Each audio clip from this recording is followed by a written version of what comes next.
दिवाळीच्या पावन पर्वाला आजपासून सुरुवात। देशभरात नरक चतुर्दशी निमित्त अभ्यंग स्नान, अयोध्येत उजळले 26 लाख दिवे, अनेक ठिकाणी दिवाळी पहाट कार्यक्रम।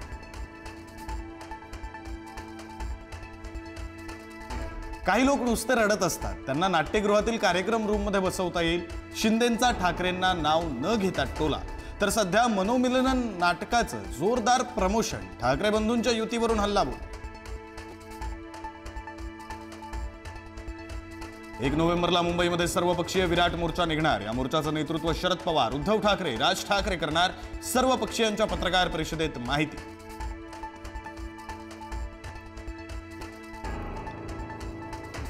मत द्या नाही तर नका देऊ, मॅच फिक्स झालीये। मतदार यादीत गणित सेट आहेत। राज ठाकरेंचा आरोप, तर निवडणुकांमधील मॅच फिक्सिंग विरोधात आमची लढाई। घुसखोरांना बाहेर काढणं ही लोकशाहीची गरज, राऊतांचं वक्तव्य।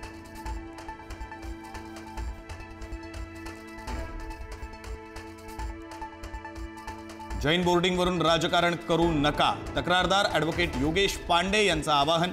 बोर्डिंग चालू करण्यासाठी राजकीय नेत्यांनी एकत्र यावं। राजकारण झालं तेवढं पुरे झालं, पांडेंची भूमिका।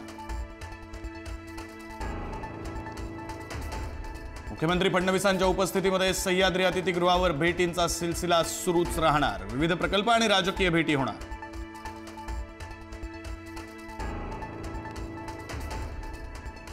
जेवढं बदनाम करायचा प्रयत्न केला त्याच्यापेक्षा जास्त परमेश्वरानं लोकप्रिय केलं। धनंजय मुंडेंची खोचक टोलेबाजी।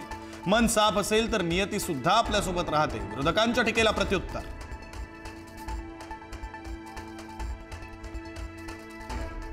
नगरपालिका जिल्हा परिषद निवडणुकीतही मुंडे बहीण भाऊ एकत्र येणार। पंकजाताईंबरोबर एकदा चर्चा झाली, अंतिम चर्चा बाकी। धनंजय मुंडेंची माहिती। सिल्लोडमध्ये अब्दुल सत्तारांवर निवडणूक यादीत गैरप्रकार केल्याचा आरोप। घटक पक्ष असलेल्या भाजप पदाधिकाऱ्यांनीच आरोप केल्यानं खळबळ। भाजप पदाधिकारी आजपासून उपोषणावर बसणार।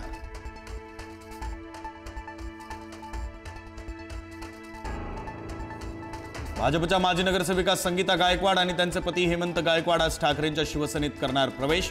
मातोश्री इथं उद्धव ठाकरे यांच्या उपस्थितीत होणार पक्ष प्रवेश। नाशकात भाजपला धक्का।